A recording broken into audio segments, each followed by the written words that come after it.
ರೈತನ ಸಮಸ್ಯೆ ಬೆಳೆ ಬೆಳೆದೇ ಇರೋದು, ಗೊಬ್ಬರ ಹಾಕಿನೂ ಬೆಳೆ ಬರ್ತಾ ಇಲ್ಲ.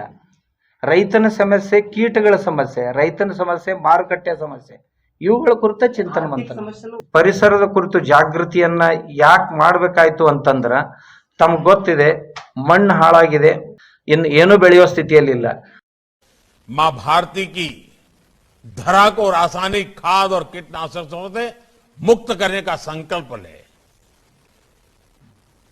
दुनिया को स्वस्थ धरती, स्वस्थ जीवन का रास्ता दिखाएं. ಆರೋಗ್ಯಕರ ಮಣ್ಣು ಬೆಳೆದ ಪೌಷ್ಟಿಕಾಂಶದ ಆಹಾರವನ್ನು ಒದಗಿಸುತ್ತದೆ, ನಮಗೆ ಆರೋಗ್ಯಕರ ಜೀವನವನ್ನು ಖಾತ್ರಿಗೊಳಿಸುತ್ತದೆ. ನಮ್ಮ ಮುಂಬರುವ ಪೀಳಿಗೆಗೆ ಉತ್ತಮ ಭವಿಷ್ಯವನ್ನು ಉತ್ತೇಜಿಸಲು ಸಾವಯವ ಪರಿಹಾರಗಳನ್ನು ಅಳವಡಿಸಿಕೊಳ್ಳಿ. ವೆಚ್ಚ ಪರಿಣಾಮಕಾರಿ ಮತ್ತು ಸುಸ್ಥಿರ ಸಾವಯವ ಕೃಷಿ ಪರಿಹಾರಗಳಿಗಾಗಿ ಕೂಬಾ ಸಾಯಿಲ್ ಕಂಡೀಷನರ್